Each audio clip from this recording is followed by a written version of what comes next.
మనిషి డబ్బును దాచుకోవటానికి వంటింటిలో ఉండే పోపు డబ్బాల దగ్గర నుంచి వరల్డ్ బ్యాంక్ వరకు డబ్బును దాచుకునే కేంద్రాలుగా ఉన్నాయి. డబ్బును దాచుకుంటున్నాడంటే అదెంత గొప్పదా? ఈ ప్రకృతిని దేవుడు కలిగిస్తే దానిలో రంగు కాగితాలను డబ్బులుగా చేసుకొని దానికే విలువనిస్తూ దేవుడి కన్నా గొప్పగా చెప్పుకుంటున్నాడు ఈ మనిషి. దేవుడి కన్నా గొప్పవారు ఎవరూ లేరని, డబ్బును నమ్మిన వారికి దాని అసలు క్యారెక్టర్ తెలియజేయటమే ఈ పాట యొక్క ఉద్దేశం. వినండి, అనేకులకు వినిపించండి.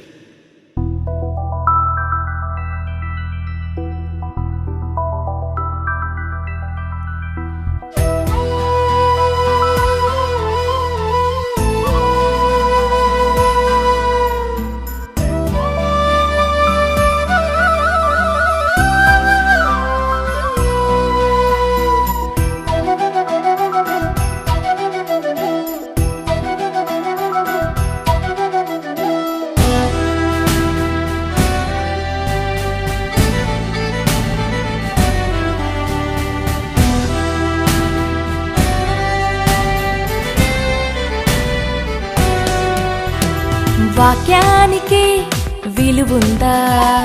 డబ్బుకి విలువుందా? మనిషిని బ్రతికించేది వాక్యమా? మనిషిని నడిపించేది ధనమా? దెయ్యం తన రూపాన్ని మనుషుల మధ్య ఉంచి రంగు కాగితాలను చూపింది. కాగితానికిచ్చే విలువ కన్న తండ్రికే ఇవ్వని మానవ జీవితం నేలపై బ్రతుకుతుంది.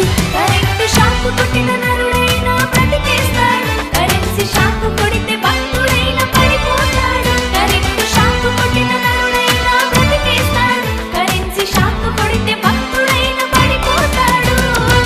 నువ్వు సంపాదించిన డబ్బు తీసుకెళ్తావా? నువ్వు సంపాదించిన బిస్కెట్లు, బంగారు బిస్కెట్లు తీసుకెళ్తావా?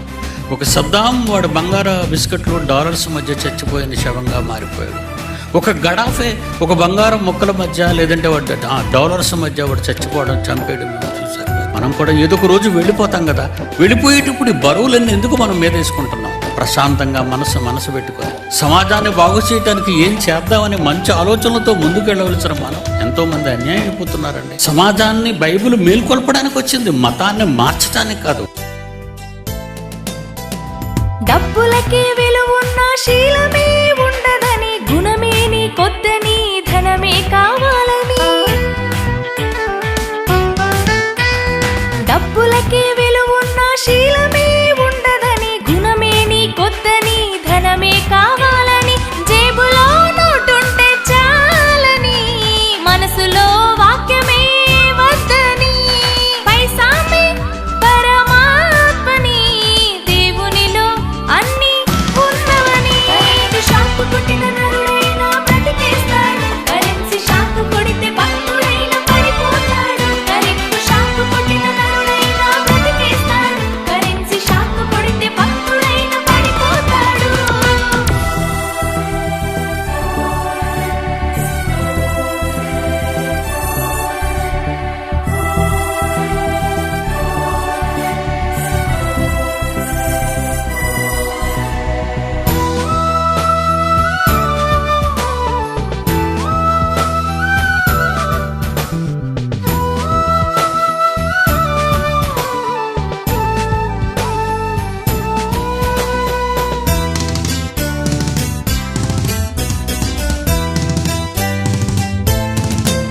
సర్వ సంపదలు క్రీస్తునందు గుప్తములై ఉన్నవని, దాచబడిన ధనముగా క్రీస్తే ఉన్నాడని. సర్వ సంపదలు క్రీస్తునందు గుప్తములై ఉన్నవని, దాచబడిన ధనముగా క్రీస్తే ఉన్నాడని. పరిశోధనతో వెతికితే దొరుకుతాడని, క్రీస్తుతోనే పరలోకం దక్కుతుందని. పరిశోధనతో వెతికితే దొరుకుతాడని, క్రీస్తుతోనే పరలోకం దక్కుతుందని. షాకు కొట్టిన నరుడైనా బ్రతికేస్తాడు. కరెన్సీ షాకు కొడితే భక్తుడైనా పడిపోతాడు. కరెంటు షాకు కొట్టిన నరుడైనా బ్రతికేస్తాడు. కరెన్సీ షాకు కొడితే భక్తుడైనా పడిపోతాడు. వాక్యానికే విలువుందా? డబ్బుకే విలువుందా? మనిషిని బ్రతికించేది వాక్యమా? మనిషిని నడిపించేది ధనమా? దెయ్యం తన రూపాన్ని మనుషుల మధ్య ఉంచి రంగు కాగితాలను చూపింది. కాగితానికిచ్చే విలువ కన్న తండ్రికే ఇవ్వని మానవ జీవితం నేలపై బ్రతుకుతుంది.